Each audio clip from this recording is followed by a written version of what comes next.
Why does the ocean sound different at dawn? The Pacific broke over Coronado like liquid gold spilling across sacred ground. Salt air mixed with something else. Determination, fear, hope, all of it hanging in the cool morning air as 60 men gathered on the beach, their breath forming small clouds that disappeared into nothing. It was 600 hours on a Monday, just another Monday, except it wasn't. She stood at the head of the formation, 5'3", red hair pulled back tight, green eyes scanning rows of exhausted faces. At 26, Caitlin Brennan looked more like a college athlete than someone who'd survived 3 combat deployments. Iraq, Syria, places where she'd learned that size doesn't matter when you know exactly where to strike. That was her advantage. They always underestimated her. Obstacle course, she called out. Her voice carried that particular quality of command that doesn't come from volume. It comes from absolute certainty. Full gear, 15 minutes. Anyone slower than that runs it again. A few candidates exchanged glances. The standard time was 18 minutes. She was pushing them, testing them the way her father had pushed every SEAL who'd passed through his hands during 30 years of service. Rear Admiral Declan Brennan had been a legend. SEAL Team 2, Gulf War hero. The man who'd written half the close-quarters combat manual still used today. Cancer had taken him in 2020, but his legacy lived in every corner of this base, and most powerfully in the daughter he'd trained from the age of 8. The candidates moved out, boots pounding sand. Caitlin watched them attack the first obstacle, a 30-foot cargo net that swayed treacherously in the ocean breeze. This was her world now. After the shrapnel wound in Syria had ended her intelligence career, teaching had seemed like a consolation prize. She discovered it was something more, something essential. Still pushing them hard, I see. The voice came from behind her, warm with approval and age. Captain Everett Vandermeer, 67 years old and retired for 7 years, but still carrying himself like the SEAL instructor he'd been for 4 decades. Silver hair cropped military short, weathered face creased with smile lines earned from training 3 generations of warriors. Dutch, Caitlin's formal bearing softened slightly.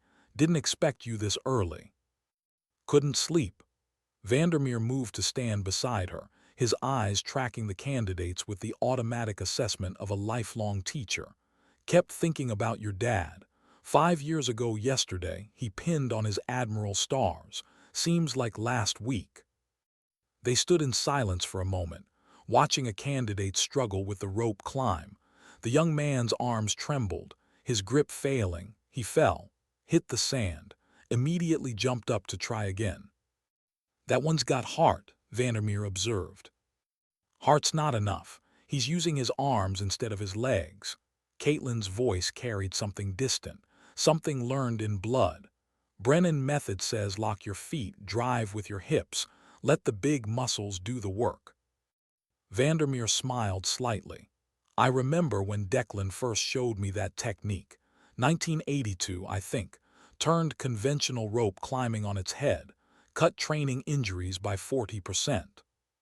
Caitlin watched the candidate try again, this time adjusting his technique. He made it halfway up before fatigue claimed him. Better, learning. The Rangers are coming today, Vandermeer said, his tone shifting. Joint training program. Lieutenant Commander Garrett asked me to observe. I know, 1,400 hours. Caitlin kept her eyes on the course, but something in her voice tightened. 75th Regiment, fresh from Afghanistan. Some of them are going to have attitudes. Vandermeer chose his words carefully. Old school thinking. I've dealt with worse than attitudes, Dutch. I know you have. He paused, then added quietly, but your dad isn't here anymore to back you up. Caitlin turned to face him fully. In the morning light, she could see the concern etched in his features. The protective instinct that had made him drive from his home in La Jala at dawn to deliver this warning. I don't need him to back me up, she said softly. He taught me to back myself up. Vandermeer's expression shifted to something like pride. He did at that. A whistle cut through the air. The first candidate had finished the course. 14 minutes, 40 seconds. Caitlin checked her stopwatch and nodded approval. "I'll be fine," she told Vandermeer. "It's just a training demonstration." But the old SEAL instructor had learned to trust his instincts over 40 years of combat and teaching. Something about today felt off. He couldn't name it, couldn't point to a specific reason, just a tightness in his chest, a whisper of warning his younger self would have called superstition, and his current self knew better than to ignore. "I'll be in the observation room this afternoon," he said, "just in case." The candidates were finishing now, most making the time, a few falling short and turning around to run it again without being told. Good discipline. Caitlin made mental notes on each one. These weren't just bodies to push through training. Each was someone's son, someone's husband, someone's brother. Each would go into harm's way relying on what she taught them. "Dismissed," she called out. "Breakfast, then combat water survival at 0900. Don't be late."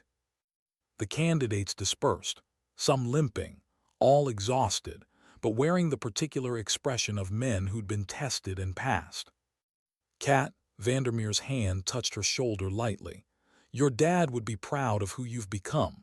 I hope you know that." She met his eyes, saw the sincerity there, the grief they shared for the man who'd meant everything to her and had been like a brother to him. "I know," she said. "I feel him here sometimes, on the course, in the techniques, in every candidate who refuses to quit." The office Caitlin occupied was small but functional. Gray walls, government-issued desk, filing cabinets containing training records and medical certifications. But on one wall, carefully arranged, hung the evidence of a life lived in service. A Bronze Star earned in Fallujah in 2012, when she'd led a team that extracted 3 wounded Marines under heavy fire. A Purple Heart, the physical reminder of the shrapnel that had torn through her left shoulder in Syria, ending her field career at 24. A photograph of her father in his dress whites, taken the day he made admiral, his chest decorated with ribbons representing 3 decades of classified operations and unclassified heroism. And in the center, in a small shadow box, the item she treasured most, her father's dog tags, worn thin from years against his chest, handed to her by the Navy chaplain the day after cancer finally claimed the toughest man she'd ever known. She didn't usually allow herself to look at them during work hours. Emotion was a luxury she couldn't afford when candidates needed her to be harder than granite. But this morning, with Dutch's warning echoing in her mind and the Rangers arriving in 8 hours, she permitted herself a moment. "Miss you, Dad," she whispered to the photograph. The answer came not in words but in memory. 10 years old, backyard in Virginia Beach, her father showing her how to break a wrist. 15, summer break, Vandermeer's private training sessions where she learned techniques most SEALs never mastered. 18, her father's hands on her shoulders after she'd aced the physical qualification test. "You're not doing this because you're my daughter. You're doing this because you're damn good." A knock at the door pulled her back to the present. "Come in." Lieutenant Commander Hale Garrett entered, a folder tucked under his arm. 42. Lean and weathered with the particular intensity of men who'd spent their careers in special operations. He respected Caitlin in a way some officers didn't. Perhaps because he'd served under her father in 2008, or perhaps because he was smart enough to recognize competence regardless of gender. "Morning, Brennan. Good session today." "Solid. 3 candidates are borderline on the rope climb, but they're improving. I'll work with them individually this week." Garrett nodded, then set the folder on her desk.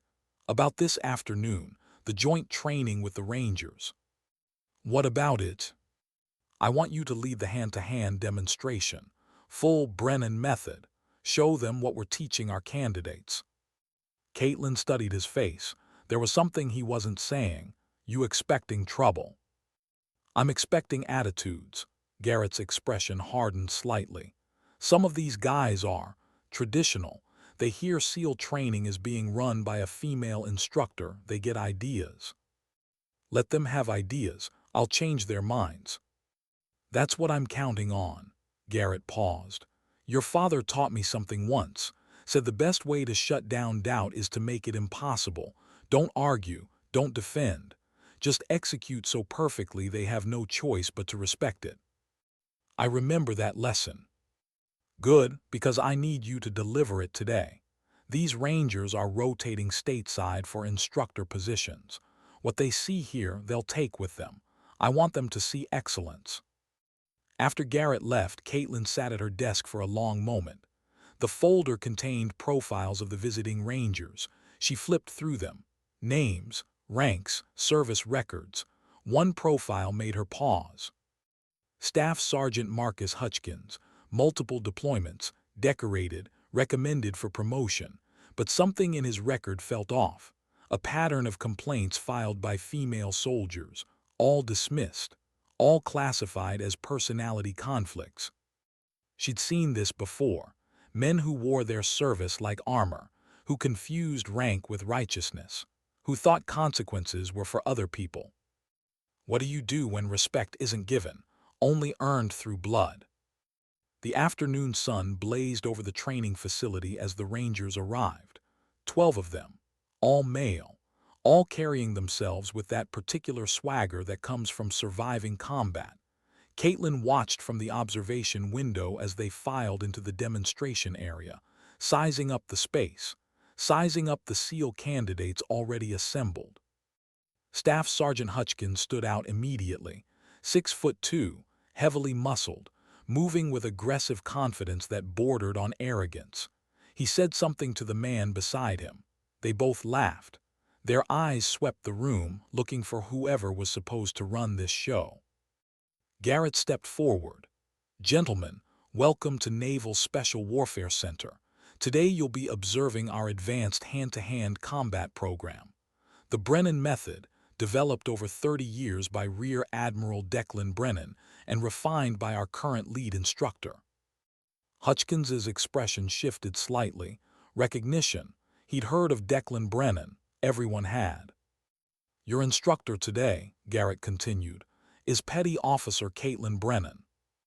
The room went quiet, not the good kind of quiet, the kind where you can feel judgment crystallizing in the air. Caitlin stepped onto the mat, 5'3" in a room full of men who towered over her. Red hair pulled back, PT gear showing arms that carried muscle but no bulk. She looked small. She knew she looked small. That was the point. Gentlemen, her voice cut through the silence, not loud, just absolutely clear. The Brennan method is built on 3 principles: leverage over strength, timing over speed, and the understanding that in real combat size means nothing if you know where to strike. One of the Rangers, a lieutenant, raised his hand. With all due respect, Petty Officer, most of us outweigh you by 70, 80 pounds. How is that not relevant? Good question. Who wants to demonstrate? Hutchins stepped forward. I'll volunteer, ma'am. The way he said, ma'am, carried just enough insolence to make it clear what he thought. Caitlin had heard that tone before. The one that said, I'm going to prove you're a joke, and everyone's going to see it. Name. Staff Sergeant Marcus Hutchins, ma'am, 75th Ranger Regiment.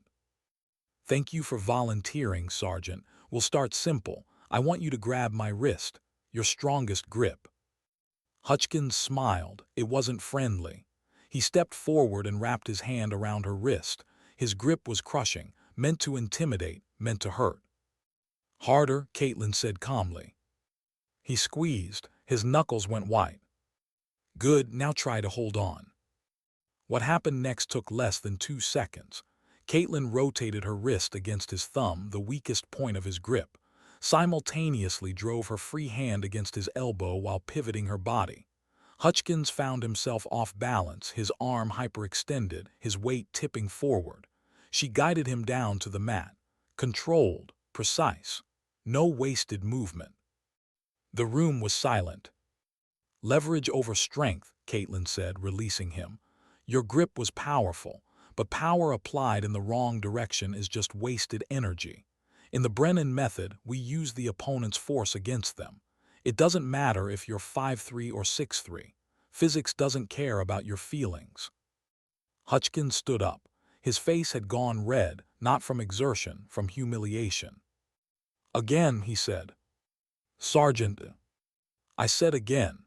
His voice had an edge now, the kind that came from ego being wounded in front of an audience. Caitlin glanced at Garrett, who nodded slightly. "All right, same drill, grab my wrist." This time Hutchkins didn't smile. He lunged forward, grabbing her wrist with genuine aggression. But aggression without control is just noise. Caitlin executed the same technique. Different angle this time. Hutchkins hit the mat harder than before. She stepped back. The second principle, timing over speed. You can be fast, but if I time my counter correctly, your speed works against you. You're committed to your attack. I'm already 3 moves ahead. From the observation gallery, Vandermeer watched with mixed feelings. Pride in his student. Concern about the sergeant whose face was now darker with each demonstration. He'd seen that expression before. Men who couldn't accept being bested, especially by a woman. Below, Caitlin continued the demonstration. The third principle, knowing where to strike. The human body has weak points that have nothing to do with muscle mass. Nerve clusters, joint vulnerabilities, pressure points. In the field, you don't have time for a boxing match. You need to end the threat immediately. She demonstrated on a SEAL candidate volunteer. Showed the Rangers how to disable an opponent's knee. How to strike the solar plexus for maximum effect. How to control someone twice your size using joint manipulation and pain compliance. The Rangers watched with increasing attention, some taking notes, some recording on phones.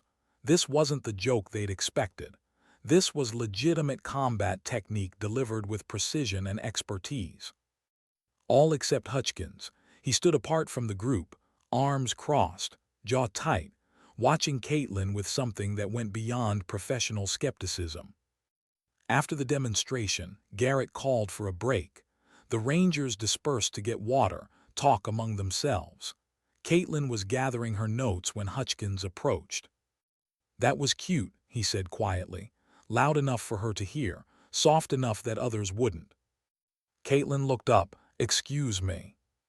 "Your little demonstration, very cute, but that's not real combat, that's choreography."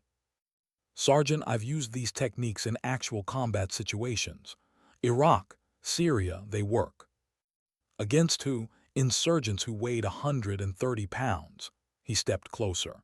"In a real fight with real stakes, someone like me would break someone like you in half." There it was, the truth underneath all the swagger. He wasn't questioning her technique. He was questioning her right to be here, her right to teach, her right to wear the uniform and command respect. "Is there a problem?" Vandermeer's voice cut through the tension. He descended from the observation gallery, moving with the deliberate purpose of a man who'd seen this moment coming. "No problem, sir."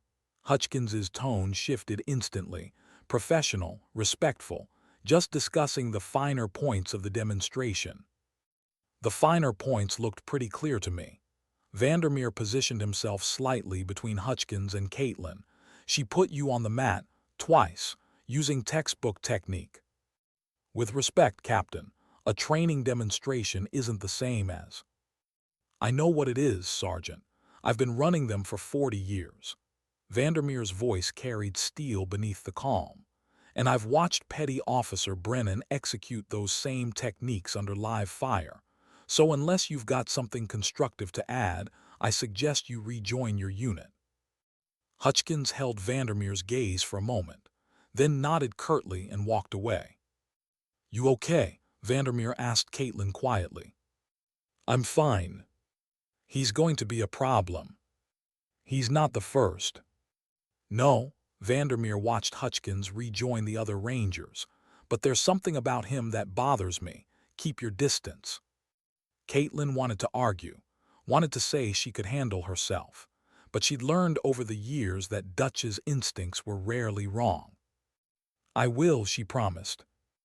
The rest of the demonstration went smoothly. Caitlin taught defensive tactics against knife attacks, showed the Rangers how to disarm an opponent wielding a firearm, explained the psychological aspects of close-quarters combat, how to maintain composure when someone's trying to kill you.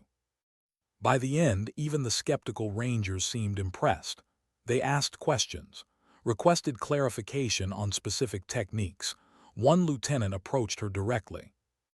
"Ma'am, I have to admit I had doubts, but what you showed us today, that's solid, really solid." "Thank you, Lieutenant. Would it be possible to get training materials? We'd like to incorporate some of these techniques into our own program." Caitlin felt something loosen in her chest. Validation, not from praise but from professional recognition. "I'll put together a packet for you. The Brennan method works because it's principle-based. You can adapt it to your specific needs." As the Rangers filed out, Hutchins was the last to leave. He paused at the door, looked back at Caitlin. No words, just a look that said, "This isn't over." Then he was gone. When does silence become more dangerous than words? 3 days passed. Caitlin threw herself into her normal routine. Morning runs with candidates, combat water survival training, rope climbing corrections, evening paperwork, the rhythm of military life that had sustained her since she was 18. But something felt off. Small things at first. Equipment moved in the training facility, not stolen, just rearranged. Her water bottle missing from her office, showing up later in the trash. Anonymous notes left on her desk. "Real SEALs don't need women to teach them. Your daddy's not here to protect you anymore." Childish, petty, the kind of thing that shouldn't matter. Except it did, because it meant someone was watching her, tracking her movements, finding moments when she was alone. She didn't report it. Reporting would make her look weak, would make it seem like she couldn't handle basic harassment, so she kept quiet and stayed alert. On Thursday evening, she stayed late to update training records. The facility was empty. Most of the staff had gone home hours ago, just her and the hum of fluorescent lights. She heard footsteps in the hallway, heavy, deliberate. The door to her office swung open. Hutchins stood there, not in uniform, civilian clothes. He shouldn't be here. The joint training had ended 3 days ago. The Rangers had returned to their base. Petty Officer Brennan, working late. Caitlin's hand moved instinctively to her phone. "Staff Sergeant, I wasn't aware the Rangers were still on base. I had some business to take care of." He stepped into her office, uninvited. "Thought I'd stop by, clear the air." "There's nothing to clear." "I disagree." He closed the door behind him. The sound of it clicking shut was loud in the small space. "I think we got off on the wrong foot. I think maybe I came across as disrespectful." "Sergeant, I appreciate the sentiment, but this isn't appropriate. You need to leave." "Why, you afraid of me?" His voice shifted, something darker underneath. "You weren't afraid when you were showing off in front of everyone, putting me on the mat like I was some kind of joke." Caitlin stood up slowly, putting the desk between them. "You volunteered for that demonstration." "I volunteered because I thought it would be fun, thought you'd get embarrassed when a real soldier showed you what's what." He took another step closer. "But you had to be clever, had to make me look stupid." "I demonstrated technique, that's all." "That's all," Hutchins laughed. It was an ugly sound. "You humiliated me, in front of my unit, in front of everyone." The space felt smaller now. Caitlin's mind was racing through options. The door was behind him. Her phone was on the desk. The training mat was down the hall, but she'd have to get past him to reach it. "I'm going to ask you one more time to leave," she said, her voice steady, not showing the fear that was starting to coil in her chest. "Or what? You'll put me on the mat again." He was close now, too close. "We're not in the training room anymore, sweetheart. No audience, no rules, just you and me. There are cameras in this facility." "I know, I checked. This office has a blind spot." He smiled. See, I did my homework, came in during lunch yesterday, made sure I knew exactly where I could have a private conversation. Caitlin's hand found her phone, but before she could unlock it, Hutchins lunged forward. He grabbed her wrist, the same wrist she'd used to demonstrate technique. His grip was crushing. Let's see how your daddy's method works when someone's not playing nice. What happened next happened fast. Caitlin's training kicked in, not the demonstration version, the combat version, the one her father had drilled into her when she was 15. When someone grabs you, don't pull away, drive into them. She stepped forward, used his own grip as leverage, drove her free hand into his solar plexus. Hard. Hutchins gasped, his grip loosening. She rotated her wrist free, the technique she'd shown him on Monday, and followed with a strike to his knee. He stumbled back, surprised, angry. "You bitch!" The door burst open. Vandermeer stood there. Behind him, two SEAL candidates who'd been running evening drills. They took in the scene instantly. Caitlin, Hutchins, the closed door, the aggressive posture. "Step back, Sergeant." Vandermeer's voice was deadly calm. "Right now."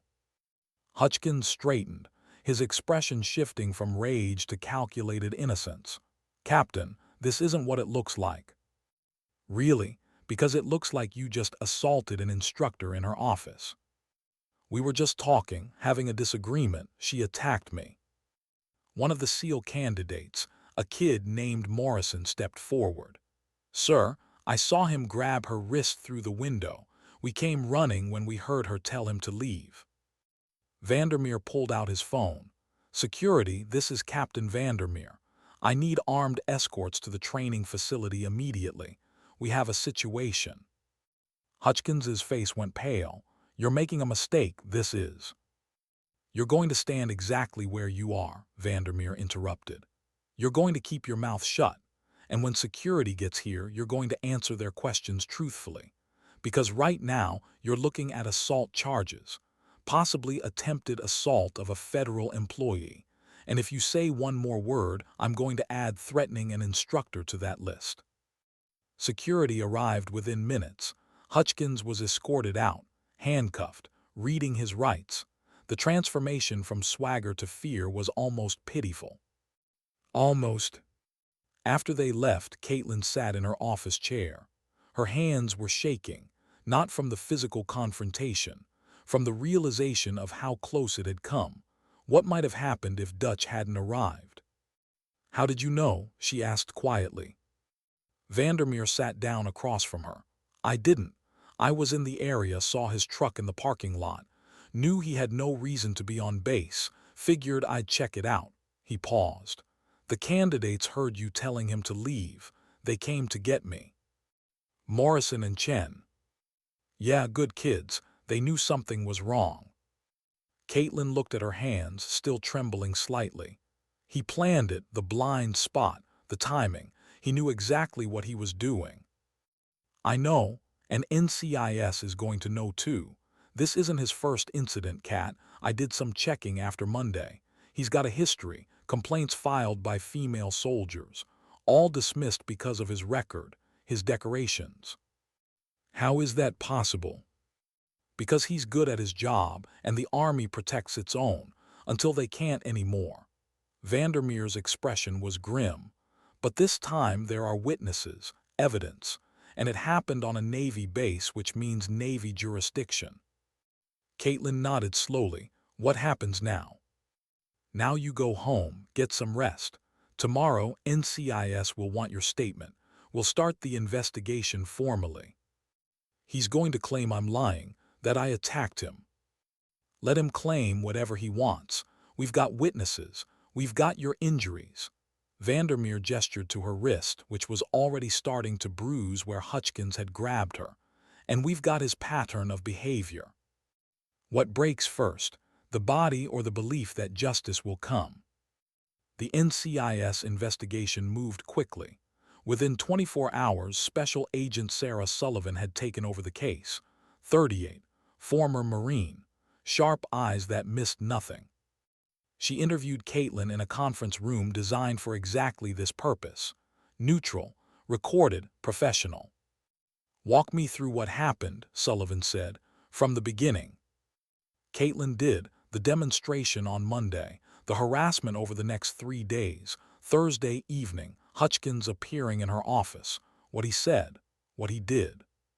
Sullivan took notes, asked clarifying questions. Her face remained professionally neutral throughout. "Did he touch you anywhere other than your wrist?" "No, I stopped him before he could." "Did he make any specific threats?" "He said we were alone, no audience, no rules, just him and me." Sullivan nodded. "We pulled security footage from the hallway. It shows him entering your office and closing the door. It shows Captain Vandermeer and the 2 candidates arriving approximately 3 minutes later. It shows Hutchins being escorted out in handcuffs." "What about inside the office?" "Unfortunately, there's no camera coverage inside individual offices. Privacy regulations." Sullivan's expression suggested she had opinions about those regulations. "But we have enough. The hallway footage, the witnesses, your injuries, and, this is important, we've identified 4 other women who filed complaints against Hutchins over the past 6 years." Caitlin looked up sharply. 4.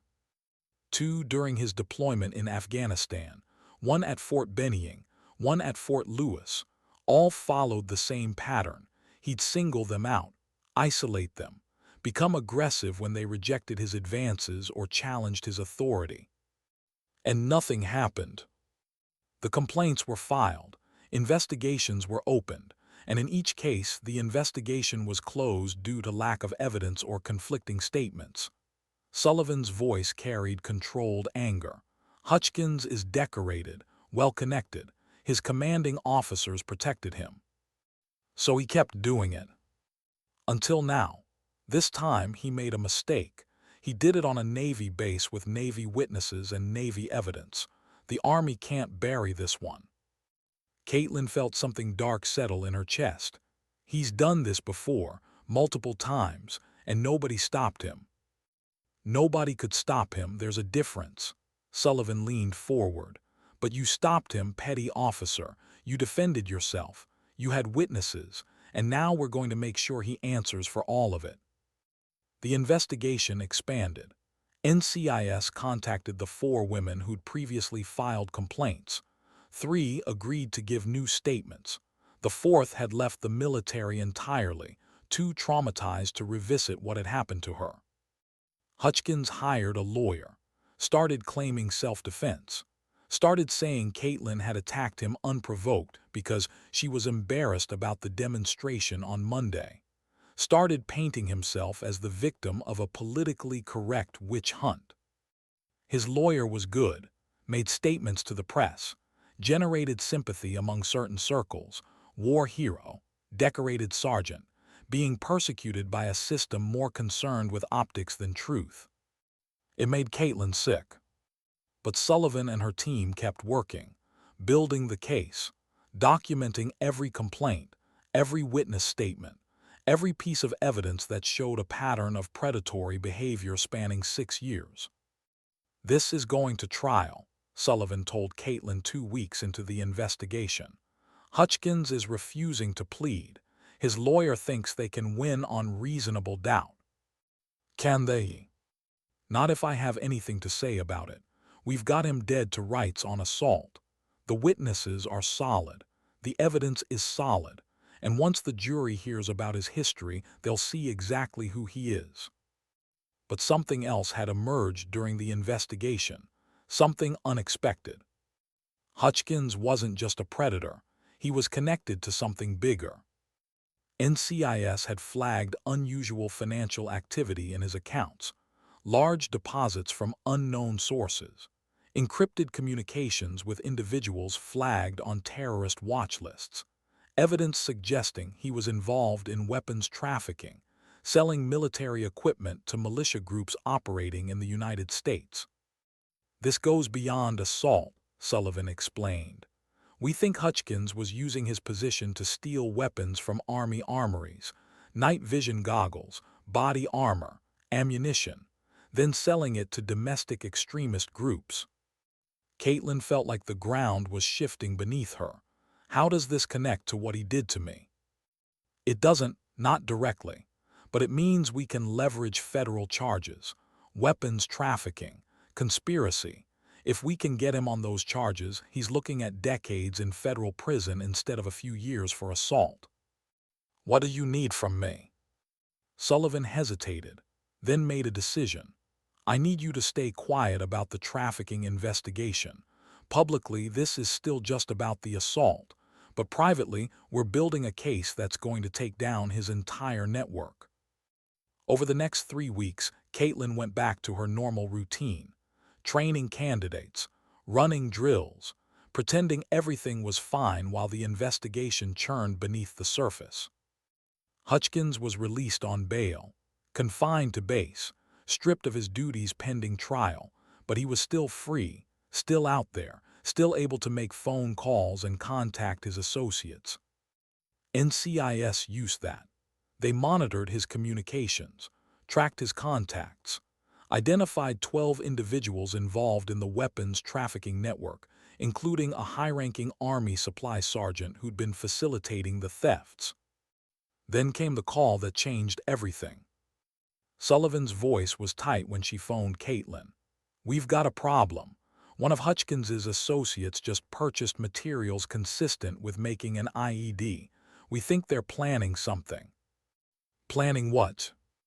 "Possibly a retaliatory attack. Against you. Against the base. We don't know yet, but we need to move fast." "What do you need me to do?" "We need bait, someone to draw them out, someone they'd target." Sullivan paused. "We need you." "How far would you go to stop someone who believes he's above consequences?" The plan was simple in theory, complicated in execution. Caitlin would continue her normal routine, run her morning training sessions, file her paperwork, act like she didn't know about the weapons trafficking or the potential threat. Meanwhile, NCIS would have undercover agents positioned throughout the base, monitoring, waiting. "We think they'll try to approach you," Sullivan explained. "Not Hutchins directly, but one of his associates. They'll try to intimidate you, get you to drop the assault charges, maybe threaten you directly. And when they do, we'll have everything on camera, everything recorded, evidence that will destroy their entire operation." Vandermeer was against it from the start. "You're using her as bait. That's unacceptable." "It's her choice," Sullivan countered. "It's a dangerous choice. It's the only choice that gets all of them." Caitlin's voice was firm. "If we just go after Hutchins, his network keeps operating. If we take down the whole thing, we save whoever they would have hurt next." "You sound like your father." "Good, he taught me to finish what I start." The operation began on a Monday, exactly 3 weeks after the assault. Caitlin ran her morning session with SEAL candidates, corrected techniques, pushed them through rope climbs and obstacle courses. To anyone watching, it was just another day. But 3 NCIS agents were embedded in the group. Another 2 posed as maintenance workers. Sullivan herself was in an observation van parked off base, coordinating everything. Nothing happened Monday, or Tuesday, or Wednesday. On Thursday evening, Caitlin was walking to her truck in the parking lot when a man approached her. Late 30s, muscular, civilian clothes, she didn't recognize him. "Petty Officer Brennan." "Can I help you?" "My name's Kyle Concannon. I'm a friend of Marcus Hutchins." Caitlin's hand moved toward her phone. She wore a wire. Every word was being recorded. "I don't have anything to say to friends of Sergeant Hutchins." "I think you do. See, Marcus is a good man, decorated soldier. He made a mistake maybe, got a little heated, but you're destroying his life over nothing." "He assaulted me. That's not nothing." Concannon stepped closer. "He touched your wrist during a conversation. That's all. You're blowing it out of proportion because you got embarrassed on Monday. Made you look bad in front of your daddy's reputation." The mention of her father made something cold settle in Caitlin's chest. My father has nothing to do with this. Doesn't he? Whole base knows you're riding his coattails, playing instructor because you couldn't cut it in the field. Syria took you out, didn't it? Shrapnel wound, medical discharge. His smile was ugly. You're teaching because you can't do anything else. Caitlin forced herself to stay calm. Sullivan had warned her. They'd try to provoke her, get her emotional, make her say something they could use. I think we're done here. She turned to walk away. Concannon grabbed her arm. We're not done. You're going to drop those charges. You're going to admit you lied. And you're going to apologize to Marcus publicly. Or what? Or things get complicated. You live alone, right? Nice little house off base. You run the same route every morning, park in the same spot, real predictable. There it was, the threat, clear, recorded evidence. Caitlin jerked her arm free. Get away from me. Think about what I said, petty officer. You've got 48 hours to make the right choice. He walked away, disappeared into the parking lot. Within minutes, NCIS agents were following him, tracking his vehicle, documenting where he went. Sullivan called her an hour later. We got him, clear threat, clear intimidation. Concannon's going down for witness tampering. What about Hutchins? We're monitoring his phone. He's been in contact with Concannon multiple times today. We can prove he ordered the intimidation. That's not enough to stop the network. No, but it's a start. Over the next 48 hours, NCIS watched Concannon's movements. He met with 3 other men at a storage facility outside San Diego. They transferred boxes from a truck into the facility. Surveillance footage showed the boxes were marked with military identification codes. Stolen equipment. Sullivan got a warrant. NCIS raided the storage facility. Inside, they found night vision goggles, 37 body armor vests, 2,000 rounds of ammunition, and materials consistent with manufacturing improvised explosive devices. They also found documents, communications, evidence linking Hutchins to the entire operation. But there was something else, something that made Sullivan's blood run cold. A target list, locations on military bases, specific buildings, specific individuals. Caitlin's name was third on the list. They were planning to kill you, Sullivan said quietly. Not just intimidate, kill, along with 11 other people they considered enemies. Caitlin stared at the list. Her name, printed in black and white, a death sentence from people who believed they were above consequences. Within the month, they were waiting for Hutchins's trial to conclude. If he was convicted, they'd retaliate. What happens now? Now we arrest everyone. Hutchins, Concannon, every person connected to this network. We charge them with conspiracy to commit murder, weapons trafficking, domestic terrorism.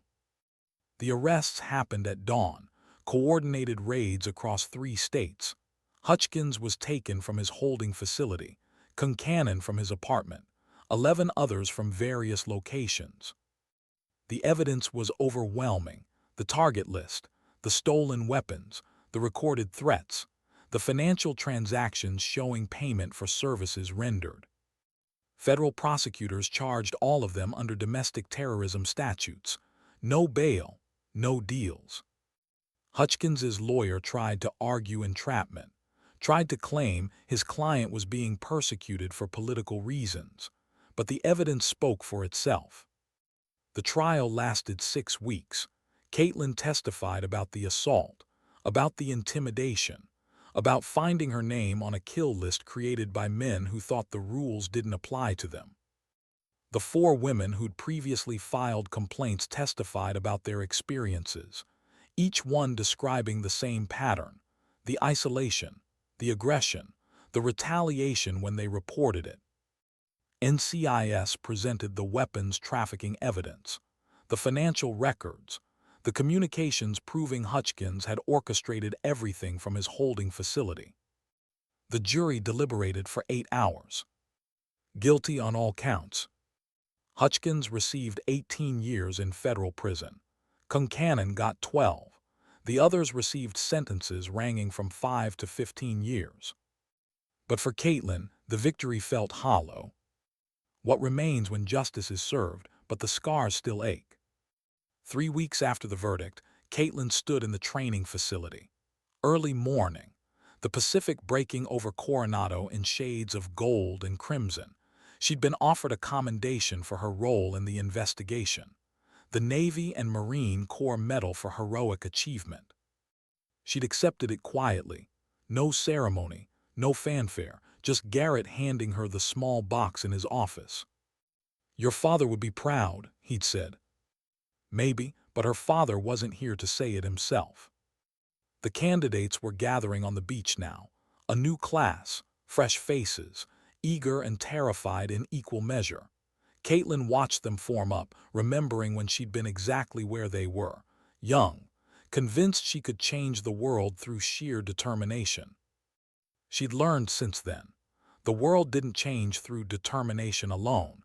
It changed through consistency, through showing up every single day and doing the work even when no one was watching. Vandermeer appeared beside her.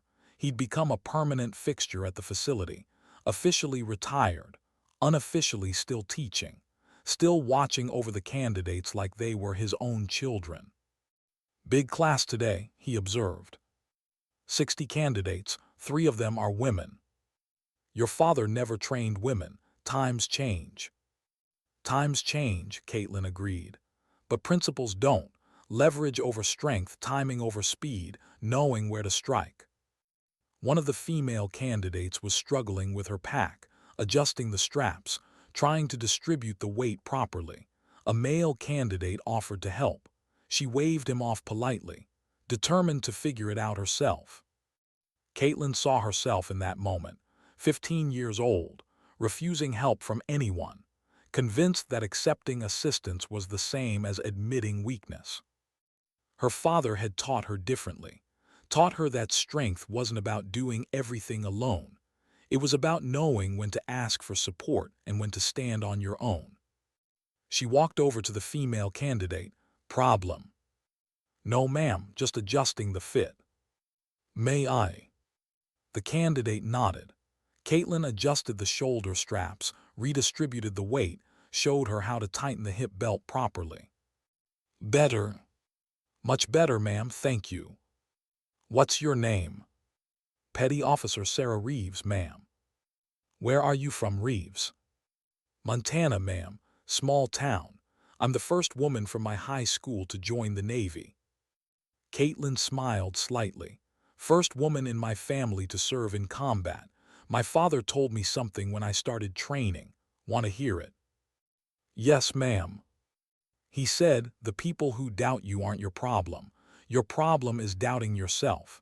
Master the fundamentals, execute with precision, and let your work speak louder than their prejudice." Reeves nodded seriously. "I'll remember that, ma'am." "Good, now get in formation." The morning session went perfectly. The candidates pushed through the obstacle course, some making the time, some falling short but trying again without complaint. Caitlin watched them with the critical eye of someone who'd survived combat and knew exactly what these techniques meant in the field. After the session, she returned to her office. On her desk was a letter, official Navy letterhead. She opened it carefully. "Petty Officer Brennan **. Based on your exemplary service and demonstrated expertise, you are hereby offered the position of Advanced Hand-to-Hand Combat Instructor at Naval Special Warfare Center. In this role, you will be responsible for developing and implementing the Brennan Method training program for all SEAL candidates. The position includes authorization to establish the Brennan Combat Training Center, named in honor of Rear Admiral Declan Brennan and his contributions to close-quarters combat techniques. Please respond within 14 days. Caitlin read the letter 3 times. The Brennan Combat Training Center, her father's name, his legacy, formalized, recognized, continued. She thought about intelligence work, about the field operations she'd loved, about the career that had ended with shrapnel in her shoulder and a medical discharge at 24. She thought about teaching, about the candidates who trusted her with their lives, about the women like Reeves who needed someone to show them that gender was irrelevant when you mastered the fundamentals. She thought about Hutchins and men like him, about systems that protected predators until someone forced consequences. And she thought about her father, about the techniques he'd developed, about the standards he'd maintained, about the legacy he'd built through 40 years of service. Finish what you start. She wrote her response immediately, one word. Accepted. 6 weeks later, the dedication ceremony for the Brennan Combat Training Center drew a crowd: active duty SEALs, retired instructors, Navy brass, even a few of the candidates Caitlin trained regularly. The facility itself was modest: training mats, equipment storage, office space. But on the main wall hung a photograph of Rear Admiral Declan Brennan in his dress whites. Below it, a plaque. The Brennan Combat Training Center, dedicated to Rear Admiral Declan Brennan, USN. Developer of the Brennan Method. Leverage over strength, timing over speed, knowledge over size. Garrett gave a speech about tradition and excellence, about the importance of adapting to changing times while maintaining core principles, about how the Brennan Method had saved lives in Iraq, Afghanistan, Syria, and countless classified operations. Then he called Caitlin forward. Petty Officer Brennan will now conduct a demonstration of the Brennan Method for our assembled guests. Caitlin stepped onto the mat, the crowd quieted. She was small in this room full of warriors, 5'3", red hair pulled back, but when she spoke, her voice carried absolute authority. The Brennan Method is built on 3 principles, she began. First, leverage over strength. In combat, you won't always face opponents your own size. You need techniques that work regardless of physical advantage. She demonstrated, using a SEAL candidate twice her size, showing the crowd how to disable larger opponents using joint manipulation and pressure points. Second, timing over speed. You can be fast, but if I time my counter correctly, your speed becomes my weapon. Another demonstration, this time showing how to redirect an attacker's momentum. Third, knowledge over size. The human body has vulnerabilities that have nothing to do with muscle mass, nerve clusters, joint weak points. In real combat, you don't have time for a fair fight. You need to end the threat immediately. She finished the demonstration to genuine applause, not polite ceremony clapping, real appreciation from people who understood exactly what they'd witnessed. Afterward, several attendees approached her, asking questions, requesting training materials. One older SEAL, a Master Chief who'd served with her father, clasped her shoulder. Declan would be proud, kid. Hell, I'm proud. You're doing his work justice. That evening, after everyone had left, Caitlin stood alone in the facility. The photograph of her father looked down with eternal calm. She touched the frame lightly. "We did it, Dad," she whispered. "The method you spent 30 years developing, it's official now. It'll be taught to every SEAL who comes through here. Your legacy continues." She thought about everything that had led to this moment: the assault, the investigation, the trial, the women who'd testified about being hurt by men who thought consequences were for other people. Justice had been served, but it had taken years, multiple victims, an entire federal investigation. And she couldn't help wondering how many other Hutchinses were out there. How many predators protected by rank and reputation. How many women who'd filed complaints only to watch them disappear into bureaucratic obscurity. The system had worked this time, but only barely, only because the right people had been in the right places at the right moments. Her phone buzzed, a message from Sullivan. "Hutchins officially transferred to federal prison today. 18 years, No possibility of parole before 12. The 3 women who testified wanted you to know, said you gave them courage to speak up again. Caitlin typed back, tell them thank you for being brave, for not giving up. I will, and Caitlin, what you did, taking down that network, testifying, standing up when it would have been easier to stay quiet, that matters. You saved lives, changed lives, never forget that.